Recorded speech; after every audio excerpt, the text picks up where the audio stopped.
Hello, myself Sanish Sharma and I'm a computer teacher of the Riddhi Siddhi Central School. Okay, the class 8. Today start up video number 5, the C programming language. आज हम लोग देखेंगे इसमें कि C programming language हम लोग क्या क्या करेंगे, आज हम लोग उसके बारे में समझेंगे. देखते हैं उसके बारे में. फर्स्ट जो है हमारे पास वो प्रोग्राम डेवलपिंग लाइफ साइकिल है. क्या है? Program developing life cycle. अब इसके बारे में क्या होता है, इसके बारे में हम आज डिस्कस करेंगे. ओके, द क्लास 8 तो कह रहा है when we want to develop a program using any program language. कह रहा है कि वी वांट, अगर हमें कोई भी प्रोग्राम को अगर डेवलप करना है, कह रहा है कि we want to develop a program using any programming language, किसी भी प्रोग्रामिंग लैंग्वेज में, तो कह रहा है कि we follow other sequence of the step. कुछ स्टेप जो हैं जिसे हमें फॉलो करना होता है. यहां पे कह रहा है कि follow the sequence step. This step are called the phases in the program development. इसे क्या कहते हैं? पेसेस इन प्रोग्राम डेवलपमेंट इसको कहते हैं. कह रहा है कि the program development life cycle is a set of the setup or a process that are used to develop a program in any programming language. कि बहुत सारे लैंग्वेज, कह रहा है कि किसी भी लैंग्वेज के लिए हम यूज कर सकते हैं. कह रहा है कि the programming development life cycle is a set of a step और processes that are used to develop a program in any programming language. किसी भी प्रोग्रामिंग लैंग्वेज में हम इस साइकिल का यूज कर सकते हैं. ओके, फिर कह रहा है कि generally the program developed life cycle contains 6 phases. They are as a follow. इसके कितने पार्ट्स होते हैं? 6 पार्ट्स होते हैं. यहाँ पे कह रहा है कि generally the program development life cycle contains 6 phases. They are a follow. कौन कौन सा है? तो कह रहा है फर्स्ट है प्रॉब्लम डिफाइन, प्रॉब्लम डिफाइनेशन है. सेकेंड है प्रॉब्लम एनालिसिस है. थर्ड नंबर में है वो एल्गोरिथम डेवलपमेंट है. उसके बाद से कोडिंग एंड डॉक्यूमेंटेशंस है. उसके बाद से टेस्टिंग एंड डिबगिंग है, टेस्टिंग एंड डिबगिंग. उसके बाद से है मेंटेनेंस. उसके बाद से लास्ट कौन सा है? 6 नंबर मेंटेनेंस. मेंटेनेंस कैसे करेंगे, इसके लिए भी हम यहाँ पे इसका यूज करेंगे. प्रॉब्लम कैसे डिफाइन करेंगे, प्रॉब्लम को एनालिस्ट कैसे करेंगे, एल्गोरिथम डेवलपमेंट, एल्गोरिथम के अकॉर्डिंग हम कैसे प्रोग्राम को डेवलप करेंगे. कोडिंग एंड डॉक्यूमेंटेशंस, कोडिंग कैसे करेंगे डॉक्यूमेंटेशंस के हिसाब से, वो हम देखेंगे. प्रोग्राम को टेस्ट करना होता है, मान लीजिए उसमें कोई एरर होता है, तो वो कैसे करेंगे? Testing and debugging. डिबगिंग मतलब क्या होता है? कोई एक त्रुटि होता है जो कहीं भी एक मान लीजिए समीकरण छूट गया, कॉलन छूट गया, ये सारे के सारे जो होते हैं वो त्रुटि होते हैं, यानी कि डिबगिंग होते हैं. तो टेस्ट भी हमें करना है. प्रोग्राम को अगर लिखेंगे तो प्रोग्राम को लिख के हमें टेस्ट करना पड़ेगा ना. जब तक हम टेस्ट नहीं करेंगे तब तक हमें पता नहीं चलेगा कि प्रोग्राम जो है वो सही तरीके से वो काम कर रहा है कि नहीं कर रहा. सपोज मान लीजिए आपको तो केवल राइट करेंगे, प्रोग्राम तो केवल हम राइट कर देंगे, बट जब तक हम रन नहीं कराएंगे, जब उसको हम कंपाइल नहीं करेंगे, तब तक हमें पता नहीं चलेगा कि उसमें एरर क्या आ रहा है. तो एरर निकालना सबसे इंपॉर्टेंट होता है, तो उसके लिए हम टेस्टिंग जरूर करेंगे. और उसका क्या है? मेंटेनेंस. मेंटेनेंस भी हम उसका करेंगे. तो अब हम देखते हैं द फर्स्ट के बारे में, प्रोग्राम डेफिनेशंस के बारे में देखते हैं. इसके बारे में थोड़ा सा समझेंगे हम लोग. अब एक इसका लाइफ साइकिल देख लेते हैं. पहले इसका जो साइकिल है, लाइफ साइकिल, कह रहा है कि प्रॉब्लम डिफाइनेशंस, पहले हमें प्रॉब्लम देखना होगा. फिर कह रहा है कि 2 नंबर में कह रहा है कि प्रॉब्लम एनालिसिस, प्रॉब्लम एनालिसिस करेंगे. उसके बाद 3rd नंबर में आता है एल्गोरिथम डेवलपमेंट, यानी कि प्रोग्राम जो है वो इस टाइप से चलेगा, क्लॉकवाइज के हिसाब से. कैसे? क्लॉकवाइज के हिसाब से. उसके बाद से कह रहा है 4th नंबर कह रहा है कोडिंग एंड डॉक्यूमेंटेशंस. अब कोडिंग करना है, उसको भी देखेंगे. टेस्टिंग एंड डिबगिंग, टेस्टिंग भी करेंगे, और उसका डिबगिंग यानी कि जो एरर होगा वो भी हम डिफाइन करेंगे. 6th नंबर में कह रहा है कि मेंटेनेंस, प्रोग्राम को हम कैसे मेंटेन करेंगे, उसके लिए भी हम इसका यूज करेंगे. तो इस पूरे के पूरे क्या कहते हैं? तो कह रहा है कि program development and a cycle. इसको क्या कहते हैं? प्रोग्राम डेवलपमेंट एंड साइकिल के 6 फेज होते हैं. फर्स्ट क्या हो गया? प्रॉब्लम डिफाइनेशन. सेकंड हो गया प्रॉब्लम एनालिसिस. 3rd नंबर हो गया algorithm and development. 4th number में हो गया कोडिंग एंड डॉक्यूमेंटेशंस. 5 नंबर में हो गया टेस्टिंग एंड डिबगिंग, 6 नंबर में हो गया मेंटेनेंस। Okay the class 8। तो इस टाइप से ये जो है इसका लाइफ साइकिल बनता है, कौन किसका, तो प्रोग्राम डेवलपमेंट लाइफ साइकिल इसको कहते हैं। ओके ये याद रहेगा। अब हम लोग नेक्स्ट देखते हैं प्रोग्राम डिफाइनेशन। ये क्या होता है इसके बारे में थोड़ा सा हम लोग डिस्कस कर लेते हैं। तो कह रहा है कि in this phase we define the problem statement and we decide the boundations of the problem. ये क्या करता है, तो यहाँ पे कह रहा है कि इन दिस फेज, इस फेज में क्या होता है कि वी डिफाइन द प्रॉब्लम। इसमें हम क्या करते हैं, प्रॉब्लम को डिफाइन करते हैं। Define the problem statement and we decide, किसका statement, we decide the bounded of the problem. जो इसमें प्रॉब्लम आएगा उसके लिए हम इसको चेक करेंगे। फिर कह रहा है in this phase we need to the understand the problem statement. हमें इसमें क्या करना होगा, कह रहा है कि we in this phase we need to understand the problem statement, what is our requirement, क्या हम देना चाहते हैं, रिक्वायरमेंट हमें क्या चीज की जरूरत है, किस चीज की नीड है, वो चीज कह रहा है कि यहाँ पे what is our requirement, what should be the output of the problem solution, उसका क्या सॉल्यूशन निकल सकता है। मान लीजिए अगर कोई प्रॉब्लम होगी तो हमें उसका सॉल्यूशन चाहिए ना, तो वो चीज इसमें बता रहा है कि what should be the output of the problem solution, output में क्यों नहीं आ रहा, उसका क्या सॉल्यूशन होता है, वो चीज हम इसमें चेक करेंगे। फिर कह रहा है कि this are defined in this first phase of the program development life cycle. ये क्या है, कह रहा है कि this are defined in the first phase, ये पहला फेज होता है किसका, प्रोग्राम डेवलपमेंट लाइफ साइकिल का। ठीक है, ये पहला फेज होता है। नेक्स्ट कौन सा है, सेकंड नंबर। सेकंड नंबर कहता है प्रॉब्लम एनालिस्ट। कह रहे कि इन सेकंड इन फेज 2, ये फेज 2 है, we determine the requirement like a variable, function etcetera. इसमें हम क्या कर सकते हैं, वेरिएबल, फंक्शंस और भी बहुत सारी चीज हम इसमें ले सकते हैं। कह रहे कि टू सॉल्व द प्रॉब्लम, इसमें इन किसका की प्रॉब्लम सॉल्व करेंगे, वेरिएबल का, फंक्शंस का और भी बहुत सारे जो इंटीजर हैं उनका हम इसमें प्रॉब्लम सॉल्व करेंगे। कह रहे टू सॉल्व द प्रॉब्लम, हम इसके अकॉर्डिंग हम क्या करेंगे, प्रॉब्लम क्या करेंगे, सॉल्व करेंगे। ओके, कह रहे data means we are gather the requirement resource to solve the problem define in the problem definition phase. कह रहे कि इसमें हम क्या कर सकते हैं, कह रहे हैं यहाँ पे कि data means we gather the required the resource, किसे हमें जरूरत है, किसे, रिसोर्स की, टू सॉल्व द प्रॉब्लम, जिससे हम प्रॉब्लम को सॉल्व कर सके या फिर डिफाइन कर सके, किसे, प्रॉब्लम को, डिफाइनेशन फेज में। फिर कह रहे we also determine the bounded of the solution. उसके बाद हम इसका आगे हम इसकी क्या करते हैं, determine the bounded of the solution, इसका क्या सॉल्यूशन होगा वो हम इसमें देखेंगे। ओके, अब नेक्स्ट देखते हैं। थर्ड नंबर जो है वो है क्या है, एल्गोरिथम, एल्गोरिथम डेवलपमेंट। अब एल्गोरिथम का बात यहां पे आती है, एल्गोरिथम के बारे में हम थोड़ा सा देख लेते हैं। एल्गोरिथम डेवलपमेंट में कह रहा कि during the phase we develop a step by step produce to solve the problem using the specifications given in the previous phase. कह रहा है कि पहले देखते हैं इसमें, कह रहे कि इस फेज में हम क्या कहते हैं, कह रहे कि we develop the step by step produce, step by step produce to solve the problem. क्या करेगा, ये सॉल्व करेगा, किसे, प्रॉब्लम को, using the specification given in the previous phase, जैसे कि इससे पहले जो फेज दिया गया है उसके अकॉर्डिंग।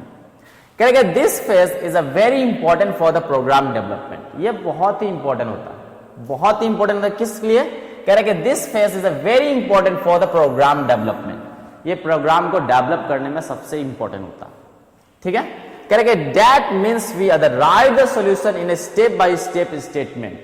इसमें हम क्या कर सकते हैं, कोई भी प्रोग्राम को जब हम राइट करेंगे तो उसका जो सॉल्यूशन होगा वो स्टेप बाय स्टेप इसका सॉल्यूशन स्टेटमेंट हम निकालेंगे, मतलब कि एक एक करके ही हम इसका स्टेटमेंट दे सकते हैं। ओके, नेक्स्ट आता है कोडिंग एंड डॉक्यूमेंटेशन।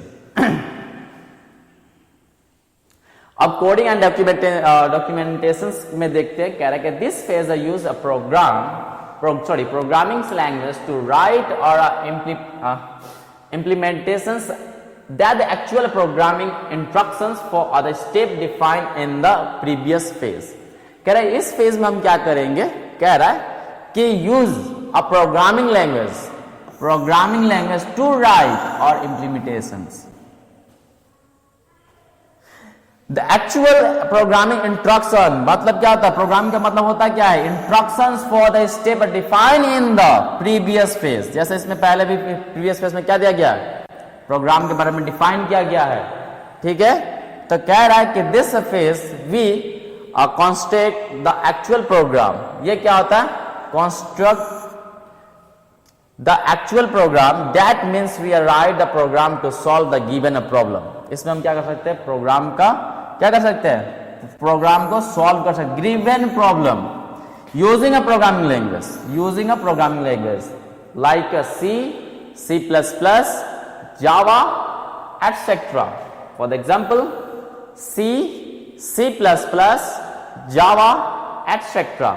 हम इसमें क्या कर सकते हैं कि प्रोग्राम का इंस्ट्रक्शन दे सकते हैं, जिसके अकॉर्डिंग वो क्या करेगा, वो प्रोग्राम जो है बनेगा। ओके, अब नेक्स्ट देखते हैं। ये तो हमारा 4th नंबर हुआ। 5 नंबर देखते हैं, टेस्टिंग एंड डिबगिंग। 5 नंबर क्या है, टेस्टिंग एंड डिबगिंग। कह रहा है कि during the phase we check whether the code written in the previous step is solving the specified problem or not. कह रहा है कि इससे पहले इस फेज में हम क्या करेंगे, कह रहा है कि this phase check whether the code में क्या करेंगे, हम चेक करेंगे, कोड को चेक करेंगे किसमें, इसमें। कह रहा है कि written in the previous step, जो भी पहले वाले स्टेप में हम लिख चुके हैं प्रोग्राम को, उसको कह रहा है कि step is the solving the specification the problem or not, कि उसके अंदर प्रॉब्लम है कि नहीं है। यानी कि प्रॉब्लम का मतलब क्या होता है, एरर है कि नहीं है। कह रहे हैं यहां पे कि whether the code written in the previous step is solving the specifications problem or not। मतलब इससे प्रीवियस वाले जो फेज थे उसमें प्रॉब्लम है कि नहीं है, हम क्या से चेक करेंगे, टेस्टिंग से चेक करेंगे। कहेंगे that mean we test the program. क्या करेगा ये, इसका मतलब क्या होता है, test the program. Test the program मतलब ये क्या करेगा, टेस्ट करेगा प्रोग्राम, क्योंकि उसमें एरर यानी कि डिबग है कि नहीं है। करेंगे weather it is solving the problem for the various input data value or not. कह रहे कि इसमें हम क्या कर सकते हैं, कह रहे ये सॉल्व करेगा। कह रहा है it is solve the problem, ये प्रॉब्लम को सॉल्व करेगा। कह रहा है for a various input data value or not. अब जो हम डाटा इनपुट करा रहे हैं, सपोज हमें इनपुट कराने के लिए हमें क्या करना होता है कि स्कैनएफ का ऑप्शन यूज करना पड़ता है। तो जब स्कैनएफ का हम यूज करते हैं तो वो क्या कर रहा है कि प्रॉब्लम को वो इनपुट कराएगा कि नहीं कराएगा, ये उसके लिए ऊपर करता है कि input data value or not. We also test whether it is providing the desired output or not. और इसमें क्या करेगा, ये प्रोवाइड हमें देगा कि प्रोग्राम का जो है वैल्यू वो आउटपुट दे रहा है कि नहीं दे रहा है। अगर नहीं दे रहा है तो हम टेस्टिंग के अकॉर्डिंग उसका एरर को निकालेंगे और जो भी उसका बग होगा उसे हम क्या करेंगे, क्लियर करेंगे। ओके, 6 नंबर आता है मेंटेनेंस। क्या आता है, मेंटेनेंस। अब कह रहा है कि मेंटेनेंस, तो 5 नंबर तक क्या था, टेस्टिंग एंड डिबगिंग। अब 6 नंबर में आता है मेंटेनेंस। अब मेंटेनेंस के बारे में थोड़ा सा हम लोग समझ लेते हैं। कह रहा है कि during this phase the program is actively used by the user if any enhancement found in the phase, all the phase are to be repeated to make the enhancement. That means in the phase the solutions program is used by the end user। कह रहा है इसमें क्या होता है कि जो भी प्रोग्राम जो बनता है, कह रहा है कि the program is activately use by the user, जो भी एक्टिव किया गया जो प्रोग्राम है यूजर के द्वारा। कह रहा है कि if any inheritment the found in this phase, all the phase are be other repeated to the make the inheritment. कह रहा है कि इससे पहले अगर बहुत जितने भी फेस हम यूज कर चुके हैं उसमें जो भी क्लियरी करेंगे, जैसे मान लीजिए कोई एरर आता है, एरर को डिफाइन करेंगे, टेस्टिंग करेंगे, कोड टाइप करेंगे, ये सारे के सारे जो प्रॉब्लम जो है हम सॉल्व करते हुए लास्ट जब स्टेज पे पहुंचेंगे तब ये क्या करेगा, कह रहा है यहाँ पे कि किस है प्रोग्राम को एंड करेगा यूजर के थ्रू। कह रहा है कि the solution the problem is use by the end of user. कह रहा है if the user uncounted any the problem और वांट एनी इनहेरिटमेंट, ये क्या करता है कि if the user uncounted any problem, कितने भी प्रॉब्लम हो, और want any inheritment, there will the need to repeat all the phase from the starting. ये क्या करता है, हमें जैसे कह रहा है कि they we need to the repeat, they we need to repeat all the phase for the starting so that the uncounted problems is solved और inheritment is added। ये क्या करेगा कि सारे जितने भी फेजेस हैं, कह रहा है कि we need the repeat all the phase, जितने टाइम हम रिपीट करेंगे किसे, फेज को, कितने फेज हैं, 6 फेज है, वो मैंने आपको पहले ही बताया हुआ। फिर कह रहा है कि फ्रॉम द स्टार्टिंग, स्टार्टिंग से लेके from the starting, so that the uncounted problem, जितने भी प्रॉब्लम जो थे उन्हें ये क्या करेगा, अनकाउंटेड कर देगा, मतलब उसे काउंट नहीं करेगा, प्रॉब्लम टू सॉल्व, और इनहेरिटमेंट इज एडेड। ये क्या करेगा, इनहेरिटमेंट को क्या करेगा, एड कर देगा। Okay, the class 8। अब देखते हैं नेक्स्ट है सी कैरेक्टर सेट। सी कैरेक्टर सेट, अब सी कैरेक्टर सेट मैंने आपको फर्स्ट या सेकंड वीडियो में भी मैंने आपको बताया हुआ था, फिर एक बार हम इसको रिपीट कर लेते हैं। कह रहा है सी कैरेक्टर सेट, कह रहा है कि as every language contains a set of the character using the constitute the word statement etcetera. इसमें क्या करते हैं कि कह रहा है कि as every language contains the set of the character need to the constants.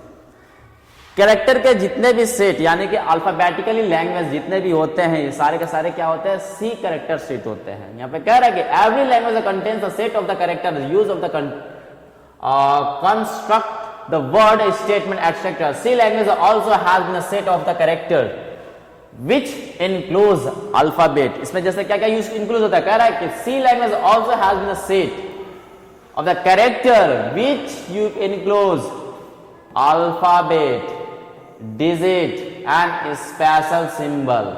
ये 3 पार्ट्स होते हैं किसका, द C कैरेक्टर सेट का। कि कौन कौन सा, अल्फाबेट, डिजिट और स्पेशल सिंबल। कह रहे कि C language support the total 256 character. C language जो है वो कितना सपोर्ट करता है, तो 256 कैरेक्टर को ये सपोर्ट करता है। कौन सा, तो C language support are the total, यानी कि सी कौन सा है, सी कैरेक्टर सेट। अब इसके बारे में देख लेते हैं। कह रहा है कि every the C program contain the statement, अगर कोई भी हम स्टेटमेंट अगर सी प्रोग्रामिंग में हम देते हैं तो उस समय कह रहा है कि this statement are the constitute the using the word and this word are constructed using its character for the C character set।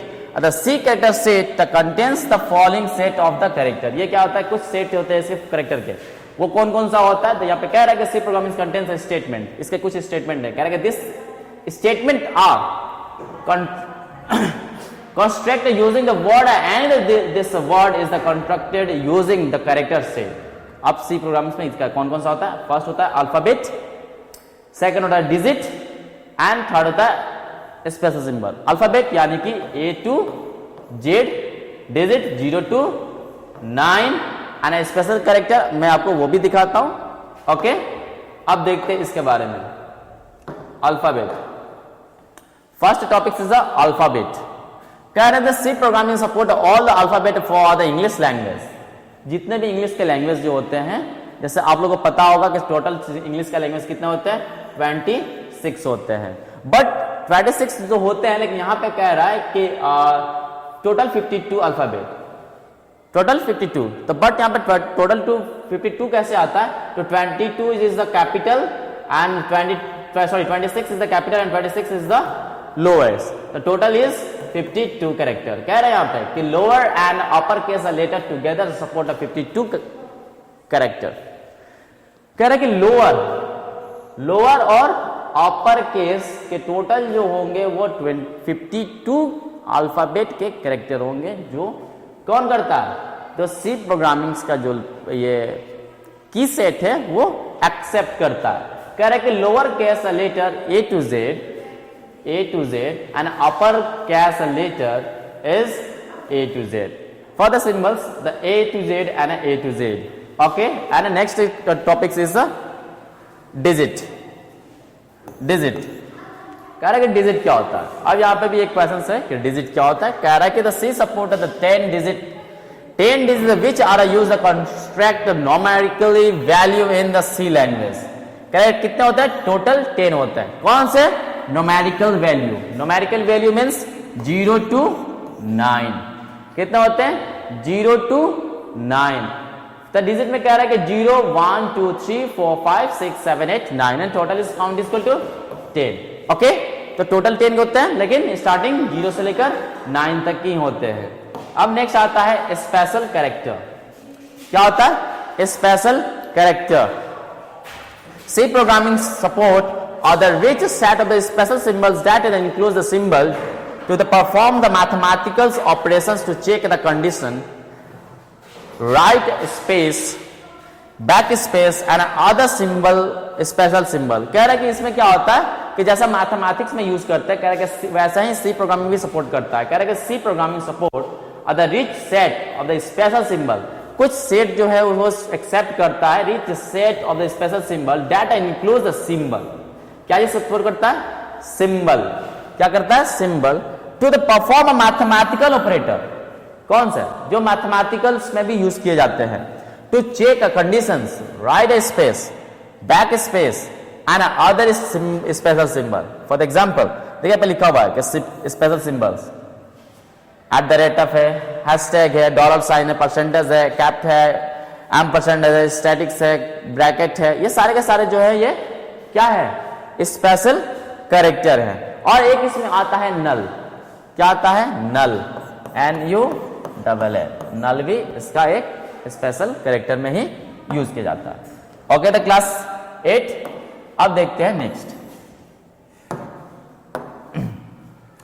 अब नेक्स्ट है, कह रहा कि every character in the C language has been the unique ASCII means American standard code for information interchange value. ये जो भी code होते हैं वो किस पे बने होते हैं, ASCII लैंग्वेज पे।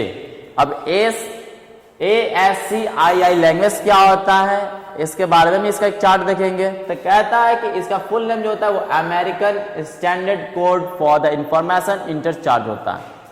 ठीक है, कह रहा अब उसके बारे में उस चार्ट को हम लोग देखेंगे। कह रहा है commonly use the character in the C with this ASCII। अब वो कैसे चार्ट होता है उसके बारे में देखते हैं। देखिए for the example, this is the character set of the example. ये जो चार्ट आपको दिखाई दे रहा है फॉर द 0, ये फर्स्ट में लिखा हुआ ASCII वैल्यू, सेकंड में है कैरेक्टर और उसका मीनिंग सेम वैसा ही है। टोटल जो है वो 127 मैंने यहाँ पे लिखा हुआ है। तो सेम प्रोसेस यहाँ पे है। फर्स्ट जो है आपको डिजिट नंबर दिखाई दे रहा है 1 से लेके टोटल कितने हैं 127। 127 means last digit is equal to delete. कौन सा होता है, डिलीट। बट इसमें क्या होता है, फर्स्ट जो है नॉल और मीनिंग भी इसका नल ही होता है। ओके, उसके बाद से ये सारे के सारे हम जैसे यूज करते हैं, जैसे आप लोग मान लीजिए कि कंप्यूटर में आप टाइप करते हैं ABCD या फिर 0 1 2 3 4 5 6 7 8, बट कंप्यूटर जो है वो उसको नहीं समझता, उसको नहीं समझता। कंप्यूटर सिर्फ समझता है तो 0 और 1 को समझता है। अब वो कैसे समझता है, देखिए फॉर द एग्जांपल ये जो आपको दिखाई दे रहा है ये कैरेक्टर सेट है और ये क्या है, डिजिट ऑफ द कैरेक्टर है। क्या है, डिजिट ऑफ द कैरेक्टर है।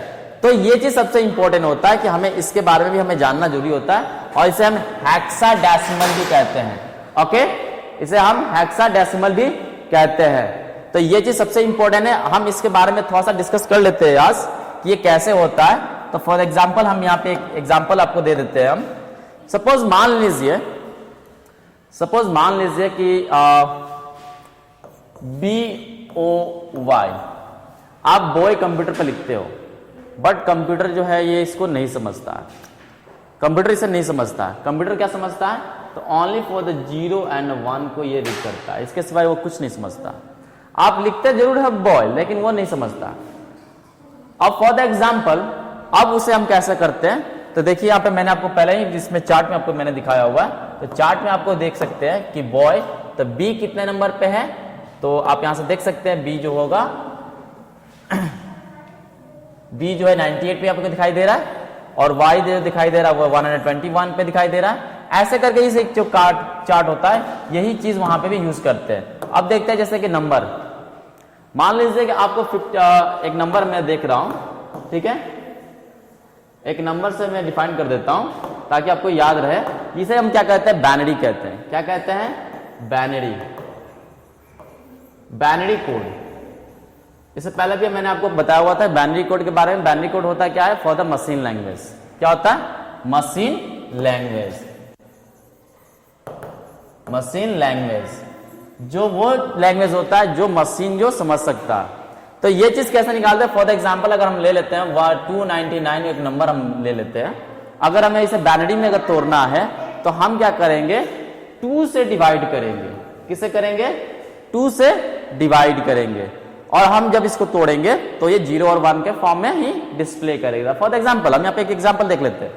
अगर 2 से हम डिवाइड करते हैं तो देखते हैं 2 1 जा 2 एंड 4 9 तो is 4 and 19 is equal to कितना होगा? 9 एंड 1। ठीक है, आप भी डिवाइड कीजिएगा तो कॉन्स्टेंट आपका भी आएगा 149 एंड रिमाइंडर आएगा 1।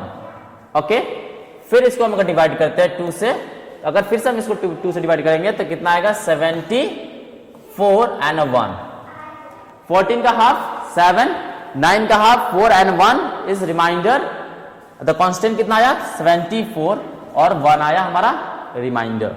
फिर 2 से अगर हम इसको करेंगे तब तक करेंगे जब तक मेरा 0 और 1 के फॉर्म में ये ना डिस्प्ले कर दे। तो 2 से फिर हम किसको करेंगे तो कितना आएगा? इसका आएगा 3 and 14 equal to 7 and remainder equal to 0। फिर इसको हम करेंगे 2 से, तो 2 एंड 37 है, तो 37 का हाफ कितना होता है? 18 एंड 1। फिर इसको हम करेंगे 2 से, कितना आएगा? 9 और ये कितना आएगा? 0। फिर इसको करेंगे 2 से, आएगा 4 एंड 1। फिर इसको हम करेंगे 2 से, तो ये क्या आएगा? 2 0। फिर करेंगे हम 2 से तो कितना आएगा? 0 एंड 1। तो जब भी हम क्या करते हैं? बाइनरी कोड जब हम लिखते हैं तो नीचे से ऊपर की तरफ लिखते हैं, तो ये चीज सबसे इंपॉर्टेंट होता है कि फर्स्ट क्या लिखेंगे? 1 2 टाइम 0 1 0 1 0 1 1। This value is 299। अगर हम वर्ड लिखते हैं तो ये चीज क्या होता है? बनकर किस में आता है? कंप्यूटर जो है वो ये नंबर को समझता है 299। कंप्यूटर वो 299 इसको नहीं समझेगा। जब भी समझता है तो 1 0 0 1 0 1 0 1 1, ये कंप्यूटर इसी को समझेगा।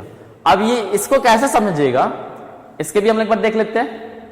देख ले तो कितना है? 1 0 0 1 0 1 0 एंड 1 1। अब इसको हम अगर जब डिफाइन हम करेंगे तो इसके लिए हम आपको दिखा देते हैं हम कि ये कैसे आता है। ठीक है, कंप्यूटर कैसे समझेगा और आप कैसे समझते हैं, इसके लिए भी एक और फॉर्मूला है, उसके लिए हम देख लेते हैं। तो इस कोड को कैसे डिफाइन करेंगे? तो फर्स्ट हम इस कोड को लिखते हैं 1 0 0 1 0 1 1। यही कोड है। तो इस चीज कोड को हम क्या कर रहे हैं? अब आपके सामने हम फिर से हम इस कोड को आपके सामने हम 299 हम लेकर चले आते हैं। ठीक है, देखिए ये आपको दिखाई दे रहा है कोड। इसके ऊपर वैल्यू इसका जो पावर है उसको हम मान लेते हैं 1 2 3 4 5 6 7 8। ठीक है, पावर हम मान लिए 8 तक। अब हम क्या करेंगे? 2 से डिवाइड करते हुए चलेंगे। तो इसको अगर 2 से हम करते हैं, for the example 2 the power 8 and multiply by 1 and equal to, उसके बाद से है 2 the power 7 and multiply by 0 equal to, ऐसा करके जब हम मल्टीप्लाई करते हुए जाएंगे तो फर्स्ट इसका जो आएगा, फर्स्ट का जो वैल्यू आएगा वो कितना आएगा, एक बार फिर से हमको दिखा देते हैं हम। फर्स्ट का वैल्यू आएगा 0, सॉरी जोड़ी 0 नहीं आएगा, 1 आएगा। फर्स्ट का वैल्यू आएगा 1 2 0 4 8 0 32 256 एंड 0 एंड 0। तो ये सबको क्या करना है, हमें प्लस कर देना है। तो जब हम इसको प्लस करेंगे तो क्या नंबर हमारे पास आया, 256, उसके बाद से 32, फिर प्लस करेंगे 8, फिर 2 और 1। तो देखते हैं इसको प्लस करके 2 5 6 और 2 8 और 8 16, 16 और 2 18 एंड 1 19 का 1 और 1 2 and 3 5 and 2 8 और 1 9 और ये जो 2 है वो 2 आया ना आंसर, आया। तो इस टाइप से जो कंप्यूटर जो है वो इस कोड को समझता है, जो आपके सामने यहाँ पे कोड लिखा हुआ है, वो कंप्यूटर जो है इसी फॉर्म को वो समझता है, बाकी चीज कुछ नहीं समझता। अगर मान लीजिए अगर आपके पास आ जाता है ए, तो ए अगर आप लिखते हैं तो कंप्यूटर ए नहीं समझता है, ए कभी नहीं समझता। ए का जो सीरियल नंबर होता है वो होता है कितना, 10, सॉरी कितना होता है 10। तो कंप्यूटर जो समझता है वो क्या होता है 10। अब वो 10 को कैसे हम डिफाइन करेंगे, तो इसको बाइनरी में अगर तोड़ते हैं तो 10 को डिफाइन जब करेंगे तो 2 से अगर करते हैं तो इसको 5 एंड 0 एंड 2 2 1 एंड 0। तो जो कंप्यूटर जो समझेगा वो क्या समझेगा, 1 0 1 0 and bracket is 2 is language is a. अब ए कैसे आता है, इसको हम हेक्साडेसिमल में जब इसको तोड़ेंगे हम हेक्साडेसिमल में, तब ये ए का वहां पे डिफाइंड आएगा। ओके, तो इस टाइप से ये कोड जो है वो समझता है। हम नेक्स्ट क्लास में आपको हम बताएंगे कि कैसे हम इसके बारे में और इसके बारे में समझेंगे, किसे, तो हेक्साडेसिमल के बारे में, डेसिमल के बारे, सॉरी हेक्साडेसिमल के बारे में, डिजिट के बारे में, ऑक्टल के बारे में, ये चीज जो है हम नेक्स्ट क्लास में समझेंगे। Okay, the class 7। तो ये चीज सबसे इंपॉर्टेंट होता है, सबसे इंपॉर्टेंट ये होता है कि कैसे हम इसको डिफाइन कर सकते हैं और कैसे इसके आगे हम करेंगे और इस कोड के बारे में कैसे जो है वो समझेंगे। Okay, the class 7। तो आज के लिए इतना काफी रहेगा। Okay, thank you, that's all.